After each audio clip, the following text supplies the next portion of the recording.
Go ahead and start our work session this evening. Our order of work is to go over the board manual.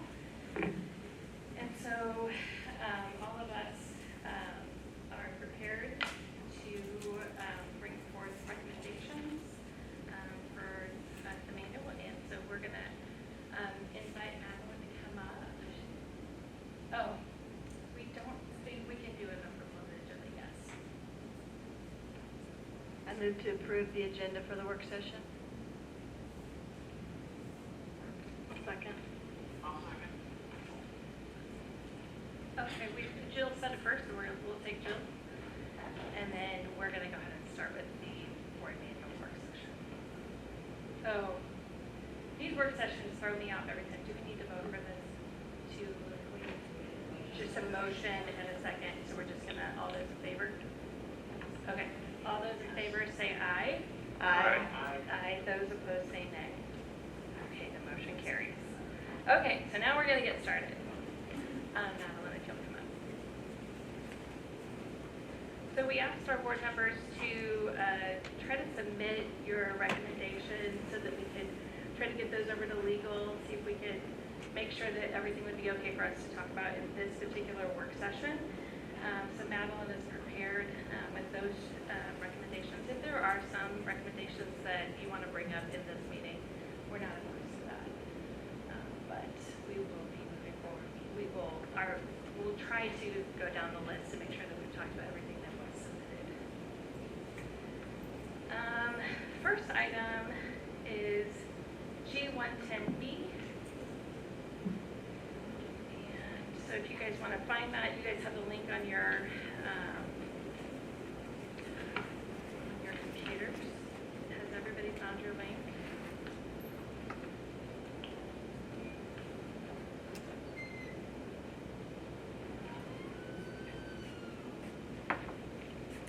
Everybody good? Anthony, are you good? Okay. So this is a recommendation that when I actually noticed this, when we were asked to provide a job description for the superintendent to our search firm, this is what was provided to them. And so they came back to me saying, is this all you got? This is kind of vague. And so I thought as a board we might want to consider putting a more typical job description for the superintendent, since it is somebody that we exclusively supervise, and we just want to make sure that we have that going forward. Do you have any discussion about that you would recommend? I just want to mention there is a corresponding policy on this. So it's my understanding that goes to the policy committee. Yes. You do have the option to include more detailed description of that in the board manual. So that is an option as long as it's consistent with policy. So what we would say here is that we wouldn't discuss that job description, but we would discuss whether we would like to have a more detailed job description, and that's how we would move forward with this. Any thoughts? So just to make sure I'm clear, if we decide that we would like to see a job description there, how does that get determined, and when does that become a part of the board manual? We would have to change policy for us to be able to put it in the manual. And so our manual would reflect what policy would be. Is that correct? Yes, you can include it in the policy so that it's all consistent with any additional details, requirements, qualifications, all of that you want of the superintendent. But it is recommended that we don't make any changes to our manual that are not consistent with policy.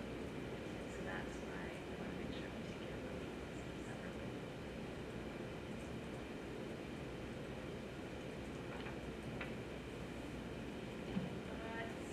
We'll move on to the next one if we don't have agreement on this one. Would that be something that we would, have a small committee put together, or how would we put that together? MSBA had recommendations for a job description that they were putting together to attach to our superintendent search information. So I think that could be a starting place for us, and then we would want to vet it, I'm sure, with legal. Yes, we would help with any drafts, changes to the policy or the board manual. We could come up with some examples and work from there. Madeline, I know that your firm does policy and board manuals for lots of districts. Is that something you typically see, or is that unusual? I would say in all of our EGS districts, we do not have a job description included in policy or board manual. That could be something that we develop outside of these if the board would like. We could include it in the administrative manual, or in which is a separate EGS document, but we don't have any other EGS districts that include it in the policy or the board manual. I see the value in, excuse me, I see the value in keeping it vague, because that's something that we could pivot on and adjust as necessary. But if it's in policy, it's going to take a lot more work to to make changes. And I mean, any job description is going to have other duties as assigned. So it could, it seems rigid to include it in policy.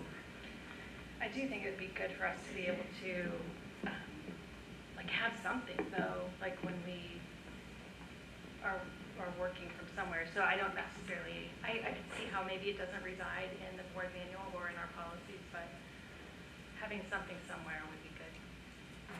I like the idea of the administrative manual. Do other job descriptions reside in the administrative manual? Not with our other EGS districts, no. Okay. Could it reside with the contract? Generally, it could. It's more of a working document. If you wanted to spell out obligations in that fashion and make them legally binding on the superintendent, you put them in the contract, but otherwise it would be a separate document. Okay. Well, it sounds like we need more discussion. So, are you guys all good with moving on? Okay. Moving on.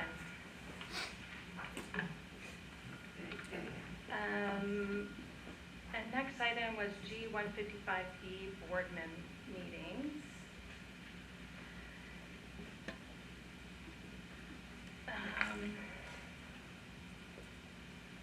This particular, go ahead.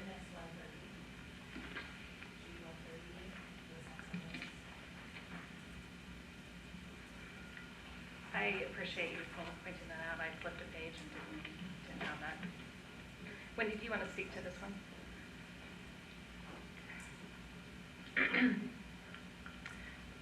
Currently, G130B for appointed board officials, we cover how that the treasurer and the secretary can be removed by the board for cause, but no other positions are included in that. And so I would like to also offer, include the president and the vice president, that we can also remove them. And then and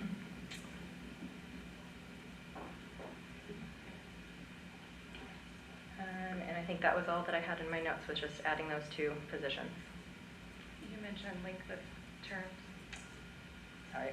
I printed this very quickly, and it got cut off. So yes, the length of terms too. Yes, and that's also one that's only addressed as for the 2 years for the secretary and treasurer. Okay. Can you, a question that I had about that, are you trying to talk about relieving from a position, or are you talking about removing from the board? Can you clarify? Just removing from the position, because removal from the board is covered under a different policy. Yes.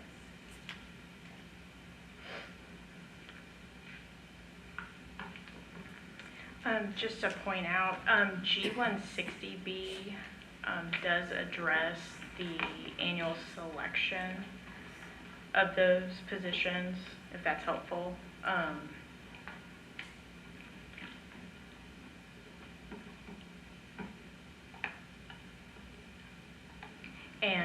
And when it comes to legal advice on what to include or not to include or any legal requirements on that, I can address that in closed session.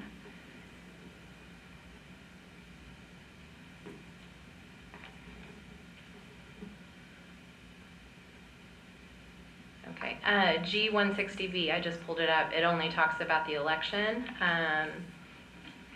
and how we handle that first meeting and how we actually conduct the vote. Yeah, I was pointing that out just to show that they're annually elected when you were talking about the term portion, just to, Actually, we only do that every 2 years. Yeah, because we don't have elections every year. So we What only is it? do it when we bring on new board members. Correct. Yeah, Sorry. it's only after the board my election. apologies. Is this something where we're gonna need to vote for each change, or how does this work? No, I think we get, and clarify if I'm incorrect, but I think what we're gonna do is just get a broad consensus if this is something we wanna move forward with. And then what will happen is we will give our recommendations, and then Ed Council will go back, create the policy according to what we are saying we would like, and then bring that back to us next month for a vote. Thanks. I would say in looking at 160B, I'm wondering if it specifically states that the secretary and treasurer may or may not be members of the board, and so I wonder if that's why G130B only addresses them. However, I do like Wendy's idea. It seems to me like that it should be consistent for all officers, and I wonder if instead of saying the term of office of the secretary and treasurer, just the term of the officers, which would include all of them. Or to Unless- use the same language, appointed board officials.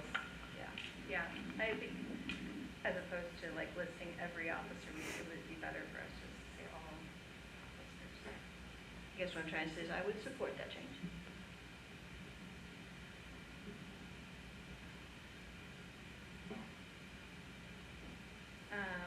I do think it's fine if we say that it's a 2-year term. I think if we are doing this, we should probably address term limits.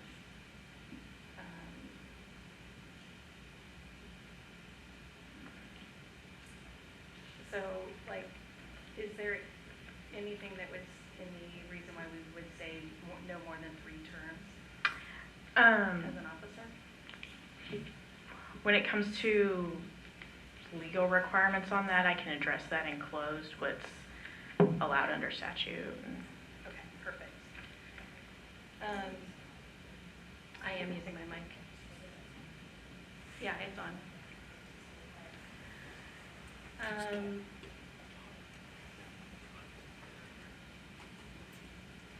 Okay, so should we just put this one on pause until until closed session? And finish discussing it there? Okay.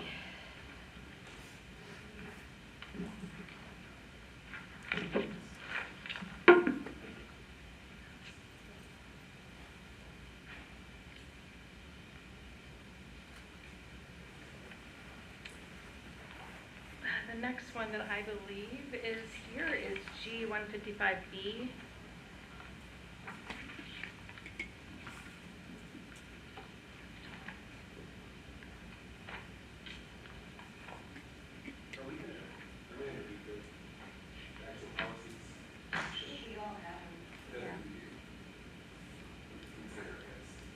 Yeah, all of our policies are listed online, and so you can find those at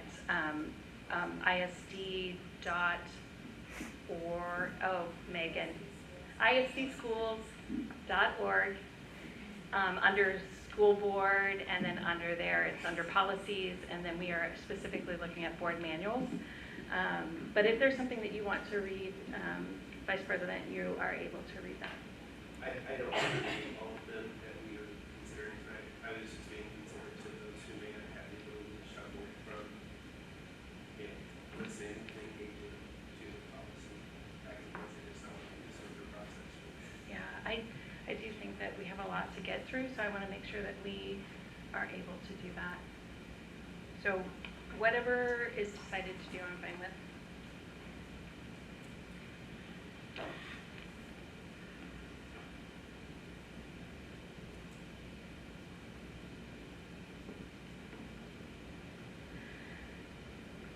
This one is, the recommendation is that we just include language that says while attending meetings virtually, while attending meetings virtually is a convenient option, especially allowing participation when scheduling conflicts arise. In-person attendance remains highly valuable.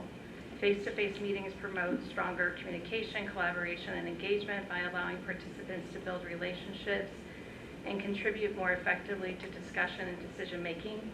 Virtual attendance should be therefore used sparingly and reserved for situations when attending in person is not reasonably possible to ensure full benefits of meaningful, direct interaction are maintained. So the recommendation is that we would just add that language so that we can have a clear understanding that our in-person attendance is what we are putting most value on. And just to point out, this does correspond to a policy, so it's my understanding that would go through the policy committee. So we're going to put that under policy. Well, can we talk about it? Or? Yep, we can. Okay. I would hesitate to add something like that, considering another one of our board policies is that a board member can be removed for missing 3 or more meetings. And if we are saying that some meetings are more valuable than others, does that mean if I'm virtual, does that only count as half of a meeting? I just think it's a slippery slope of what would happen. We also have a policy that indicates that you can attend meetings virtually. So it's there. I mean, I know. it gives the ability for you to attend in person and virtually. But do we want to have a board member that only ever attends virtually? If that is what their requirement is, like what if someone were to have health issues and they couldn't come for 6 months? Are we going to penalize them because they missed 6 months and can only come virtually? No, You know, like I think that there's- it's good to have the flexibility. There's accommodations within our policies to allow for those kinds of circumstances, but still have a preference that our board members do attend in person. I guess, what is the purpose of adding that? What is the goal? So that we can clarify that it is better, we do prefer for our board members to attend in person. So maybe policy is not the best place for that. Maybe that's somewhere under our board norms or something like that. This is in our board manual. Or in our board manual policies. But it would change the policy, so it's gonna be a policy. Yes. So I recall being probably the first person to exhaust this virtual option, and I'm very thankful that that was extended to me. But now I'm happy to see that I'm not the only one that takes advantage of this opportunity to be virtually present. I think it is important for us to maintain a level of trust for persons who run a campaign, get elected, and who join this board, that they do want to physically be here. And I think that it's a good place for us to not necessarily have to have it in writing, but to say, hey, we do want to be here. I don't think that's an issue. I'm not really sure where it came up necessarily, but I think that there's enough policy written that clearly conveys the message that the priority is to be physically present while virtual options are there. I don't find it to be necessary to include it. So. I think in general, we've tried to keep policy very succinct and short. It feels to me like this might be a good place to put this would be in board norms where we are more expansive on what our expectations are. I could be satisfied with putting it in board norms. I don't think it hurts at all to have it somewhere. Again, through the years, we've talked about, we might not be doing such and such for this group sitting right here, but down the road, we don't know. So I don't think in some fashion it would hurt to have it wherever, and I'd be fine with norms or norms. Would we need to discuss it for policy if we just add it to board norms? Let me look here.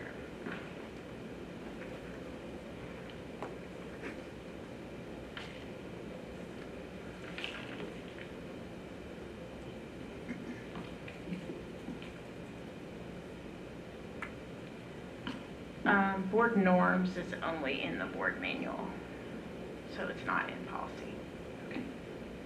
and that is G200B.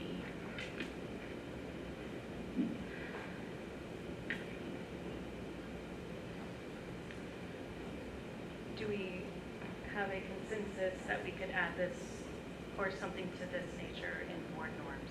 I could support that. So we are looking for 4 people, I guess I'll be the 4th. That sounds good to me too. Okay, we got it. You said that was G220B? G200B, sorry. And if I may just ask a point of clarity, whenever we are necessarily substantiating a reason for someone to be virtual, how then do we actually, I guess, balance that or measure that? Is it that, and this will sound ridiculous, but I need some clarity. Like, do I need to show an obituary of my cousin's funeral service? Or like, what No. measure are we going to, you know what I mean? I just think reasonable explanation is valid. I mean, it shouldn't be, I just don't want to come tonight. Oh my gosh, yeah, no. It should be more like, you know, I have a meeting or I have an obligation. Cool beans. Help the family.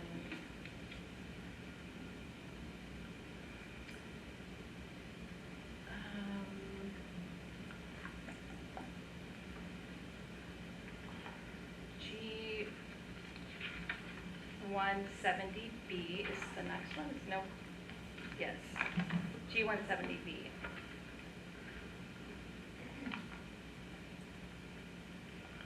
I suggested a change on this one because I would like language of what happens when the superintendent and president deny an agenda request, because the process as it stands right now is not consistent.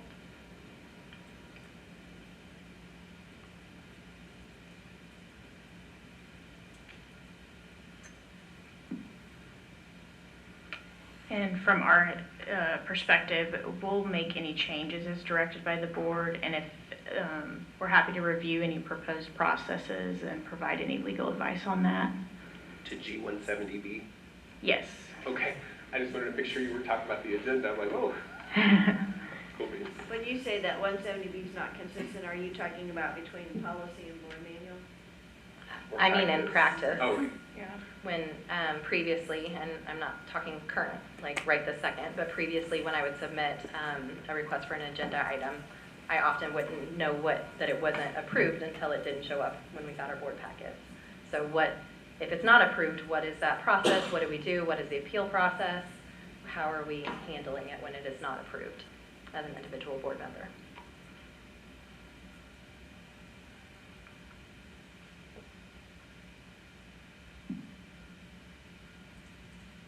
Did you have proposed language that you wanted?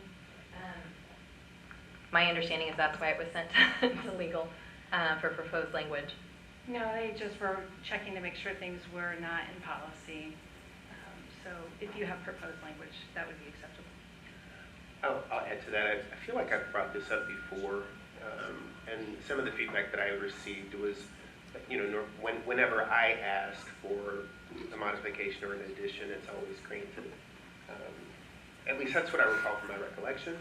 So is there precedence that we abide by when a director has an agenda item, et cetera, that is normally honored, or is it just a case-by-case thing? Like, what reason would we deny? Would it be legal reasons only, or maybe that's an idea for the language?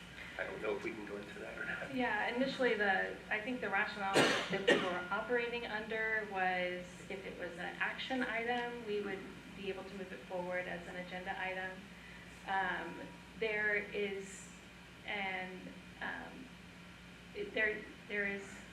action, or there is a consensus from our board that we want to be able to have discussion that has no action. And so while that was our previous way that we were putting things on the agenda, we are trying to allow discussion to happen as just a discussion item. And so there was no policy that said that, that was the practice. So I don't know that that practice is going to continue. And so I don't know that we need to be worrying about that. I believe this board manual also has a policy that matches it, is my memory on that. Oh, let me double check. So it would seem to me like the best course of action would be if Director Baird had language for the policy so that we can make the change. And that's fine, I'm happy to come up with something. I'm sorry, I was under the assumption that that's why we were sending it to legal beforehand, is so that they could help suggest what that might look like. We can easily say, any member of the board may request items to be placed on the agenda, because that's where we go wrong. Like just that one sentence, it doesn't say what happens if they decide no, it doesn't say that it makes it sound like it's automatically approved. If I say I want to talk about chicken nuggets for lunch, then chicken nuggets for lunch are going to be on the agenda. And so I think we need to come up with what our process and practice actually looks like. I think So that, if it is denied by the president and Well, right now it doesn't even say that it then has to be we could cre- approved. We could create an appeal process for how we could. if I remember reading this, any member of the board may request items to be placed on the agenda. That does not guarantee that it lands. And so I think, honestly, it's a matter of taking request and replacing it with add.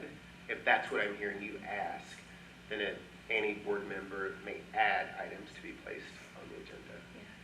I do think that there should be a process. I mean, the truth is sometimes, I'm not suggesting that this is what we're having right now, but for future practices.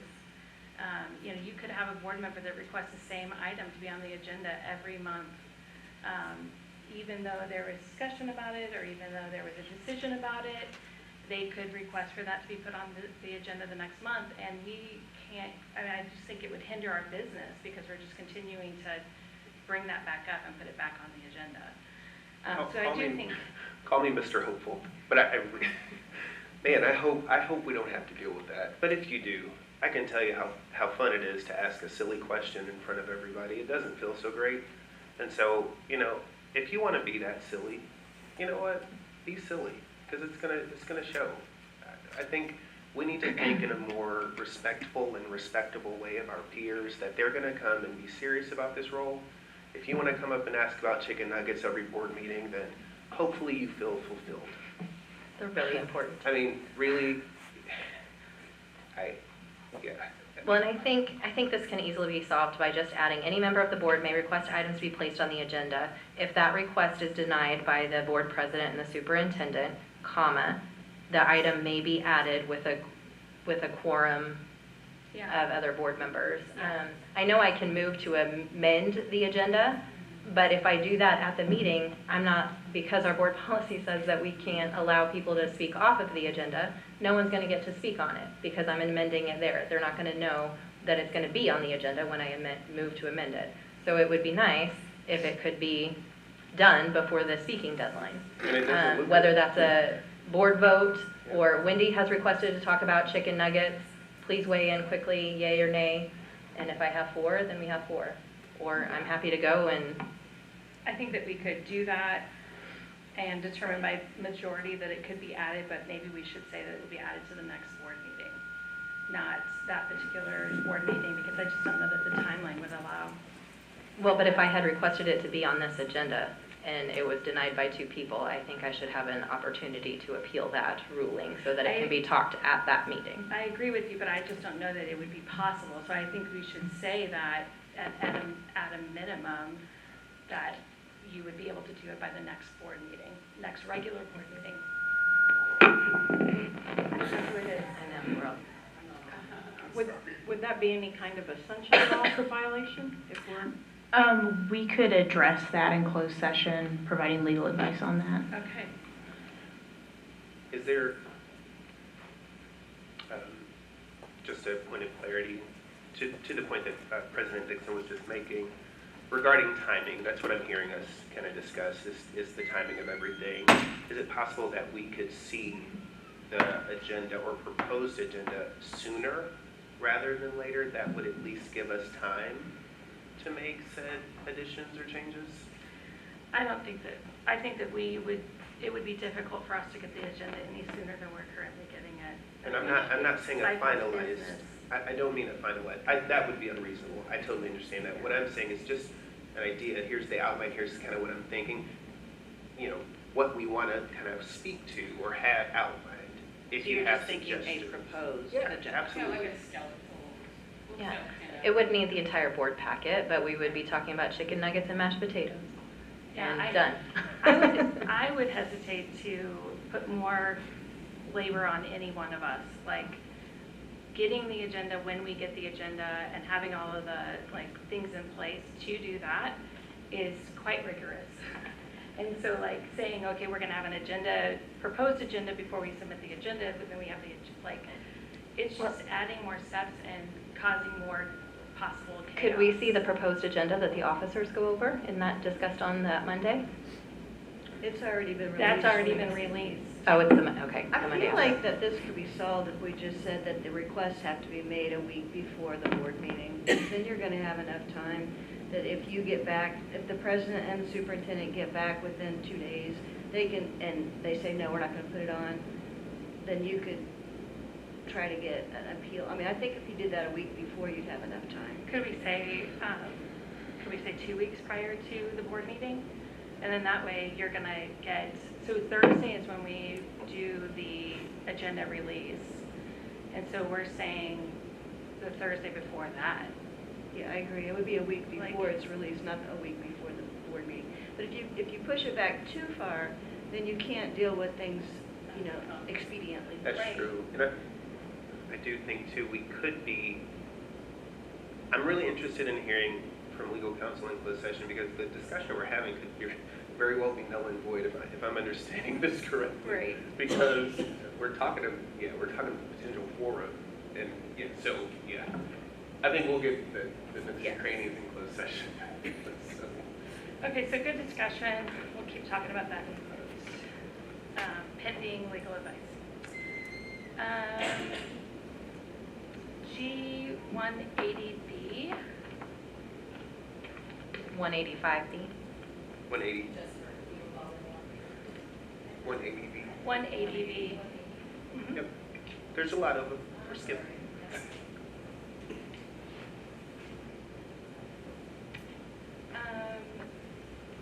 This one also kind of goes along with that, attending meetings virtually. I just feel like, you know, we have now kind of just really embraced this virtual attendance, and I just want to make sure that we're clear about how and when we can attend and what it looks like. And I feel like one of the things too that, you know, we have an engaged participating member attending our meetings virtually. I think it's important that they have their camera on, that we know that they're engaged, they're participating, they're a part of the meeting. And I do attend meetings often that people just don't turn on their cameras. And so I think that it's important that maybe we clarify that that is part of what we would like to see happen. Just for clarity, we don't attend meetings where our cameras are off. You're saying other meetings outside of IEC, right? I haven't seen that. I have seen it. I've seen cameras turn off during our meetings. My understanding was that was a rule, and the only way someone could participate is if we saw them on camera. You are Otherwise, correct. they couldn't vote. Well, if that's the expectation, then why don't we just enforce the expectation? Because we really don't have any clear guidelines on that within our manual. So this particular manual is, this section is about board member voting. And so I'm just saying that if members attend virtually, they need to be visible, participating, and allow and contribute with their cameras on. I think I don't know if it can be included in this policy manual, but I think it's important too that when you are virtual, that you give the appearance that you are alone, and that it's not a lot of noise in your background, and that we can confidently trust you, hands down. But number two, you give us reason to believe that you are by yourself and no one's listening, even if it's, you know, a sick 10-year-old who probably couldn't care less about board policy. I think that can help us too, because the objective is to make sure that we're protecting the things that we're talking about in closed session, even when you're virtual. So I don't know if it's appropriate to add it to this, but I would find reason in that. I personally have not seen people off of camera. But I'm not, like, I can't see Blake right now, so I don't know. I believe he's on camera. I think like one time you were driving. Yeah. And Yeah. Oh, good point. I was driving, so I wasn't sure. yeah. Thank you, Blake. And, yeah, so like, there have been times when maybe somebody turned off their camera because someone walked in and they needed to talk to them and they had a conversation outside of that. Those are the kinds of things that I have seen happen. I'm not trying to say that that was an issue and that we couldn't move on from it. I'm trying to say I think that because we're doing this more often, it would be good for us to clarify our expectations. And That we are engaged in that meeting, that we're not having side conversations, that you are in a place where you can actively participate in the meeting and not be distracted. And, you know, I think it's really important. video conferencing is addressed in this policy. It says board members participating electronically using methods other than video conferencing, which implies that the video is on, may not cast roll call votes regardless of whether those votes occur in open or closed sessions. So you can't vote. I agree with you that it says video conferencing, but I think that it is I mean, it even possible makes that it- someone has been on a Zoom call and not had their camera on, and they were not actively, like, fully engaged in the meeting, but yet they were still able to vote. I mean, I think if we're going to do that, then we should police that we don't have cell phones on the you know what I mean? Yeah, Like, this is a could really, easily, like, yeah. deep dive, like, we're going down a rabbit hole is what I'm saying. Like, video And also conferencing is in here. Just for my own peace of mind, I'm not saying whether or not it was right or justifiable, but just to be clear, at that time, I was driving my vehicle and it was daylight savings time. So it was very dark. I didn't see the need of having my camera because I wasn't visible anyway. You couldn't see me regardless. So I literally remember having to turn on my interior lights on the highway, and I'm like, I don't know if you can get pulled over for this, but they say that you can. I don't know. Yeah. So that was that situation, but I very much do value being visible and engaged on the calls, and I believe that we all do. I didn't recognize Wendy's point. That's a great point. Would you mind just reading it again so we can see it? Board members participating electronically using methods other than video conferencing may not cast roll call votes regardless of whether those votes occur in open or closed session. And like prior to that, it talks about participating electronically by other means, by telephone. And then you can discuss and vote as long as the vote is not made by roll call. And so, yeah, that would have applied to you, like on your drive, if we had the individual votes, which any board member could call for if we wanted to ensure that you were still able to vote for those. But also, what if you've like lost connection, you know, sometimes you can hear but you can't see. Brandon, he can't hear you. Is your mic on? Oh, it is. What if you are video conferencing and you lose your video piece? You know, sometimes you can still hear, but you can't see anymore just because the connection goes bad. So, I mean, obviously there's an attempt there to be engaged and you're not able to fix it. And just to chime in, we're happy to discuss this in close, the applicable legal requirements on this. Yeah, yep. I would just make a quick comment that I do appreciate Vice President Mundane's comment about closed session. I do think that it's important to have some comment in there that there needs to not be anyone else that can hear the conversation. I just think, I mean, I know your example about the sick child in the background. I mean, I get that, but I do think that closed session is closed for a reason. And I do think that we need to have some comment about that no one else can hear the conversation. I kind of feel like, as Wendy mentioned, that the video conferencing probably covers the visual aspect, But I think your point, Vice President Mundane, is very important. Thank you. Just Okay. very quickly. Yep. There could possibly just be a simple statement, board members are encouraged to have camera on at all times and have Yeah. nobody else able to hear or listen or be in the room or whatever. I think it could be a simple statement. It's closed session, and that's what it is. You're in closed session, so treat it the same way. Yeah. That's really it. Well, and I guess for me, it isn't about like making this like this huge thing, but I think that there is a difference between being a virtual with your camera off and being a virtual with your camera on. And so I feel like it is possible that we could just add the words virtual with camera on and you may vote. Like, just making sure that our board members know that that's our expectation.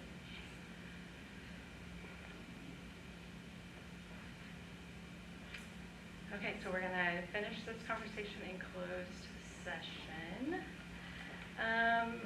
541. G185B Board Committees.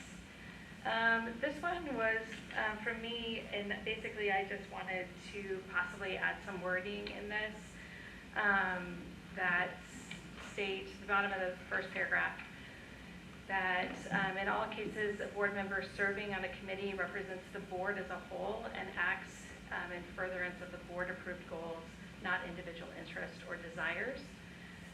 So those are when we're asked to be on a committee because of our board service, that we're acting as in that role as a board member.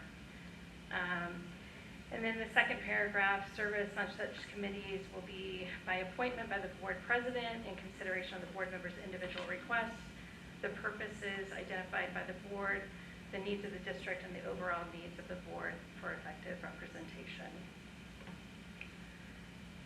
So right now it just talks about having the ability to request what committee you want to be on, and my thought is that it isn't just making those decisions and setting those committees. It has to do with 7 different people and what 7 different people are capable or have the ability to do with their schedules, and maybe someone only has schedules to do that one and some of them have the schedules to do the other ones, and it's more than just interests of board members that make those decisions. So if we could add that wording, I think it would be appropriate.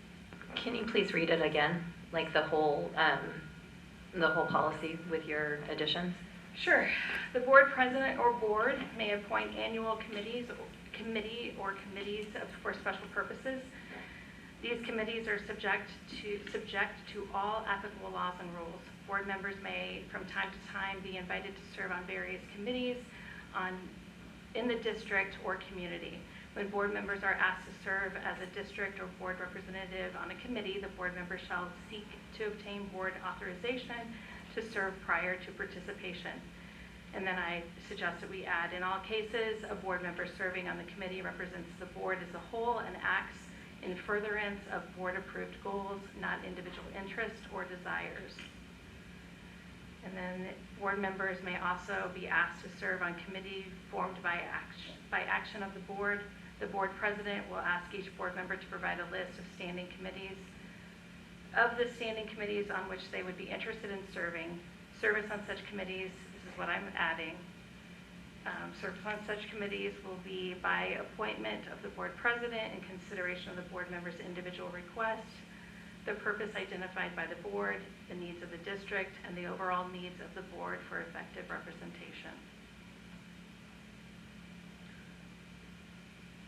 I have a question. Wendy, did you want to go first? Okay, so as it stands, the board president or the board may appoint. And so those words in particular, I remember that I had pause with the committee that I was added to. I didn't feel that I had the voice to actually say, this is what I'd really like to do. I felt more so appointed, and this is kind of what I was voluntold to do. Am I hearing the recommendations you make are more so open to what we would desire to join in, and if the availability was present, that would be honored?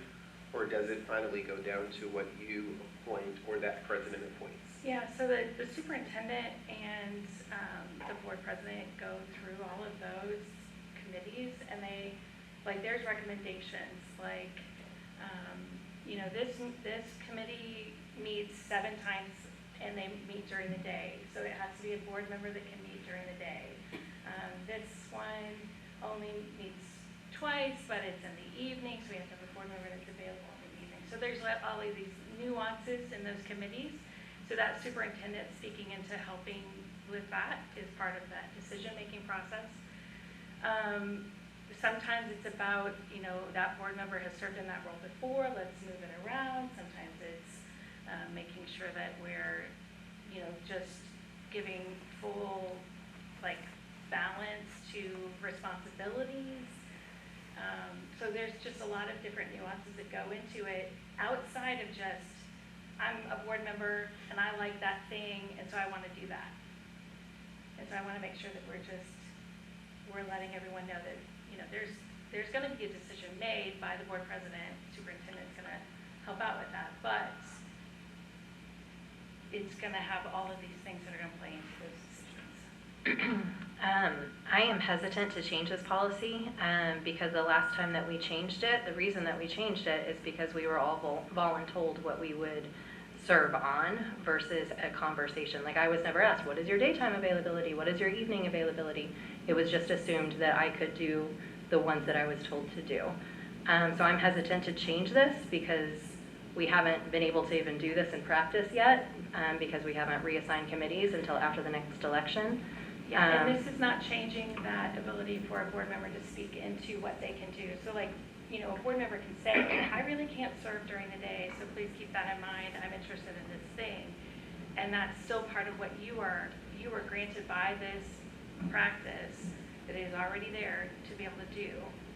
But it does not guarantee that because you asked to be on a certain committee, you're going to be on that committee. And I don't think it guarantees that right now as it stands. It still says service on such committee will be by appointment of the board president. I'm saying I think that it would be okay for us to say that all of these things are going to be part of the dynamic of making that decision. I also think our board role, as we serve on the board as a whole and we make decisions, we're not one person, is already defined elsewhere.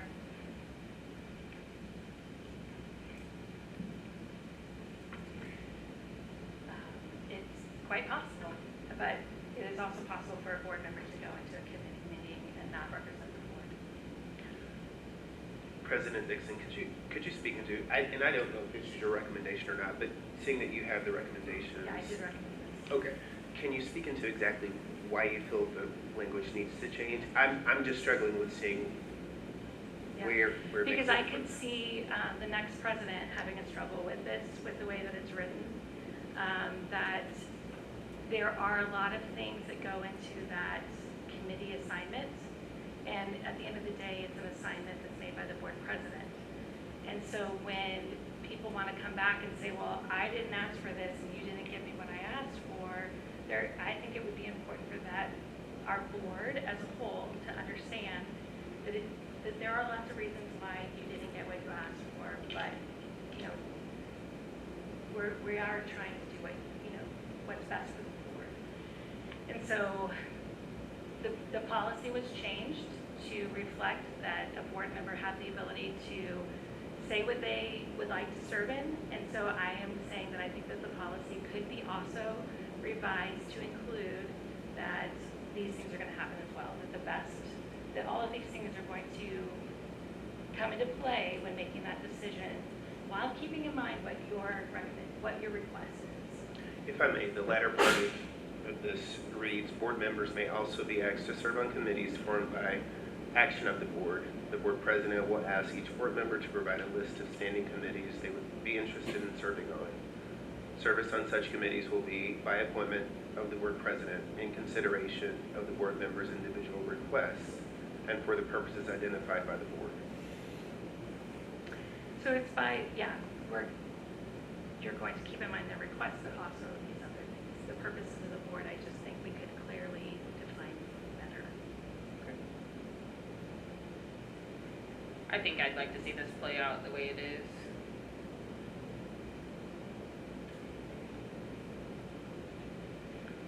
I would, excuse me, I would agree. I think that it's something that we haven't had a chance to test to see how it goes. I would also have, like, what does the needs of the district and effective representation of the board as a whole, those are hard to define, and who defines those? Yeah. So, The and president it would, does, obviously. but it also says, by appointment of the board president in consideration of the board members' individual requests. That doesn't say that you're rubber stamping what we requested, because Denise and I might really both want to be on the same committee that only has one spot open. Right. You're gonna have to pick one. And that's the way the cookie crumbles, or chicken nugget crumbles. Yeah. Well, I mean, to be honest, there were requests made by board members here that this happened. Like, we literally had to say, well, we can only have one, so you got two of the same requests, who's gonna do it? Well, the other person was mad that they didn't get it. We continue to hear about how they wanted to be on that committee and they didn't get it. So, like, having an understanding that it isn't about just a president trying to be the bad guy or putting someone somewhere they didn't want to go. There's a lot of things that go into those decisions, including sometimes there's just not enough room. And if you guys are willing as a board to just accept this as the way it is, and you don't need any other clarification about that, then I'm okay with that. But It's just been a really good rule of thumb in my experience, not to change policy because someone's attitude or mood. I don't think that's a good idea at all. I'm not I think asking we you to should- change policy because of an attitude or mood. I'm saying going forward, it's good for us to have clear understanding about why we do the things we're doing and how we're doing it, so that this confusion doesn't continue to happen. Yeah, what I'm saying, I don't see any confusion. I think this is very clear, and I would like to see this play out. And I'm just referencing the statement you made about someone being mad. I'm assuming that's one of our colleagues. I'm not a big fan of making a movement, a policy of standard because someone's mad is all I'm speaking into. And I'm so sorry, just to remind everyone, we have 8 minutes. So Oh, goodness. I'll speak from my experience. I wasn't asked what I wanted to serve on. I was told. So I appreciate But that. you did tell me what you wanted to serve on. After I was told what I was on. Let me clarify. We did go back and reevaluate based on board members who said, I would like to serve on this committee. We did go back and reevaluate it. The decision remained the same, and there was no change that was made because it wasn't possible to abide by board members' requests.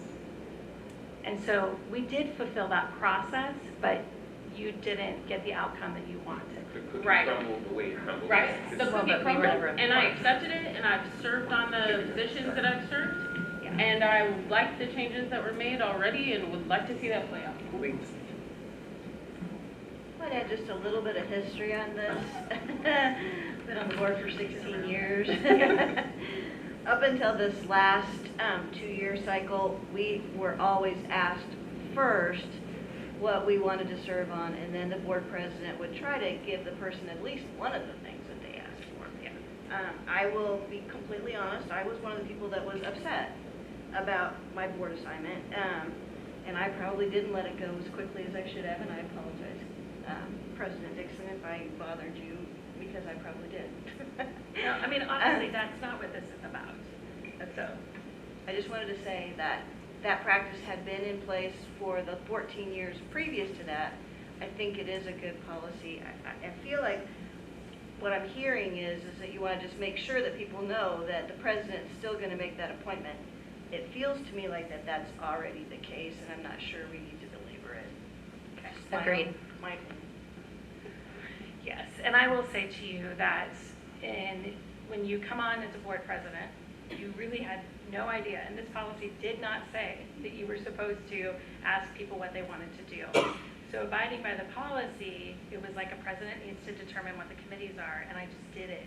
And so then people came back and said, I don't want to be on that committee, I don't want to do that. And so we tried to make an effort to fix it for you all, but the decision it stood. And so that is how that whole process went about. And so I, again, feel like for the next president coming in, everything that we can put into this practice that helps them to understand that they don't have to make a decision based on what somebody said. They can do what's best for the district. They can do what's best for all of us as a whole. Like, they have the ability to do that. I would like to give them a clear guide of how that happens. And that's what this particular, this is about board committees, G8 or 185B board committees. And so setting the wordage so that it shows, it gives all of that, those examples, and says all that, I just think is good. I think it needs to be said Very too that the role of the president is obviously not easy, and I can't speak to that. You can, but it sounds like, I mean, obviously your time is important, and there does need to be consideration for that.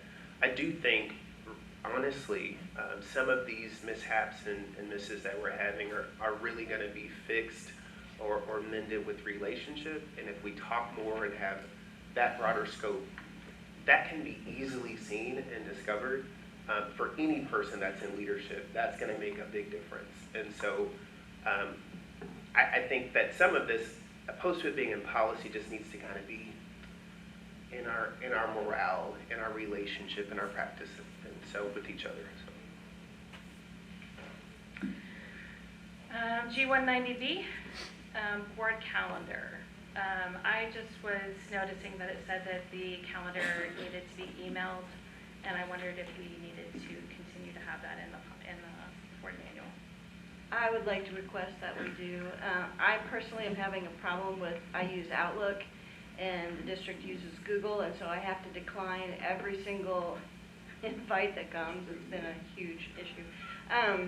But anyway, I just feel like that reminder, when I get that from Cammie that says I put something out there, then I can look and make sure that, I don't miss it. So I would like to request that remains.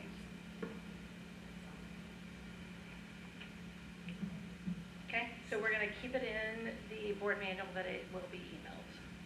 Is that correct? Okay.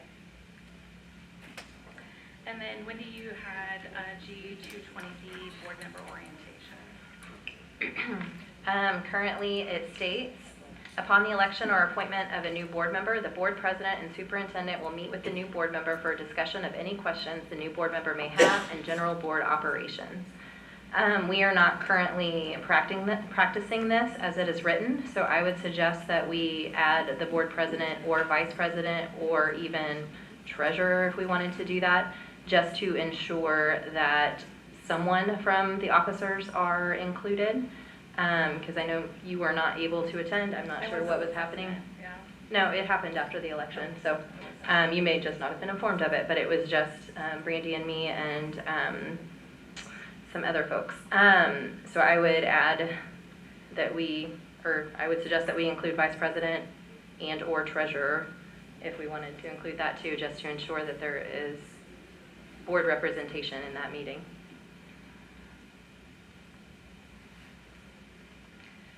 I agree, I think that's a good idea.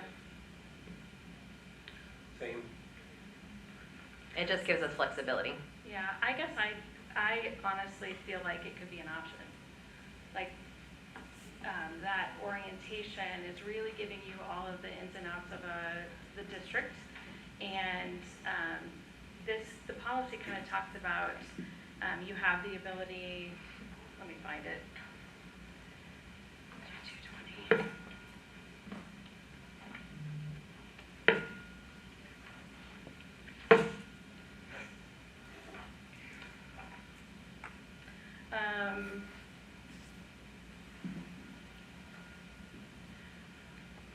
Says that you'll meet with the board president and superintendent.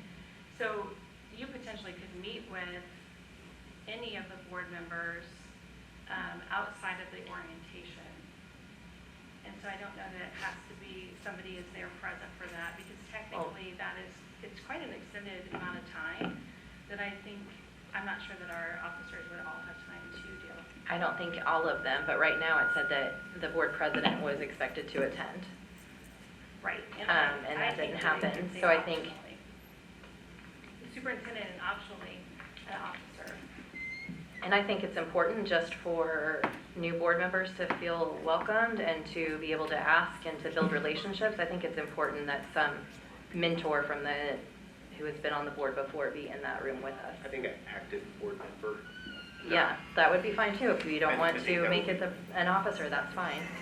An Oh. incumbent board member or something. Sorry, I wasn't, No, and that's fine. I think If that it's is not an enough. officer, that's okay. I think that it would be important, or, I mean, we have discussed before about having mentors as we come on board, just to have a person to talk to could be helpful. And so if we wanted to do that, or include, yeah, so just an incumbent board So member. could we say a representative of the board and superintendent?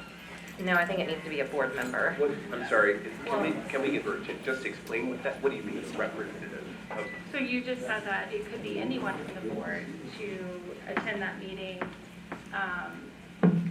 with the superintendent, so that you have the ability to make relationships. But what if, like, it is an extensive amount of time, and I'm just saying, you know, us pigeonholing it to say that one of these three people has to be there, could it not be any six Oh. members?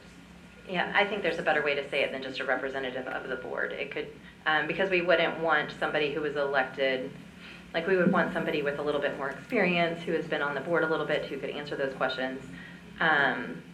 But it's also only a commitment once every 2 years.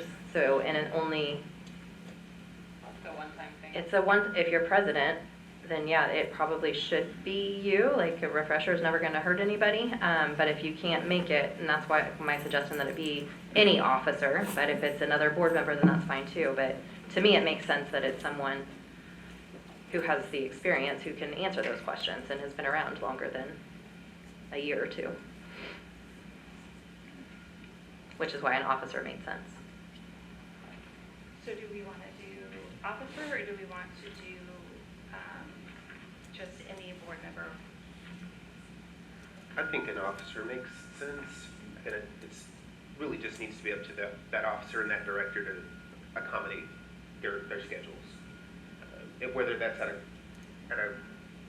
a coffee shop in a closed off area where they can be discreet, I mean, or at their house, or I think what was it, 2 hours? Like it wasn't a ridiculous amount of time, but it was very informative and important. But yeah, it would have been helpful to have a board member there with us. What if you said board president or other board member if they are not available? Or designee? Well, I don't know if you want to go designate, Yeah, but I we do want a think board it member. needs to be a board member. an active board member, not a previous board member. Yes, like a current board member. Yeah, Yeah. I'm fine with Okay. that. So what Okay. are you suggesting, Denise, what are you suggesting? I was suggesting say a board president, comma, or other board member if the board president's not available. I believe that's the spirit of what Wendy was trying to get at. Yeah, I mean, I was gonna make the vice president or treasurer do it because that's part of being elected to the board officer, but if we want to make it another board member, that's fine. So those three, or if they're not available, an active board member designee. Okay. We will hammer out that language. The last thing that I feel like we would want to talk about, I think we're going to have to table, but maybe we can bring that, can we discuss board member expense guidelines in closed session? Yeah, we can provide legal advice on any use of funds for expenses. Okay, so we'll just discuss that one in closed session. There was also 400 removal from office. Would that be appropriate for closed session as well?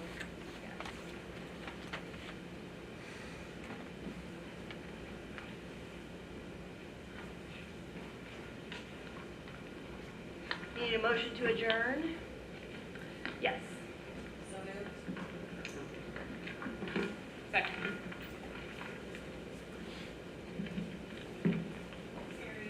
Yes. Yes. Yes. Yes.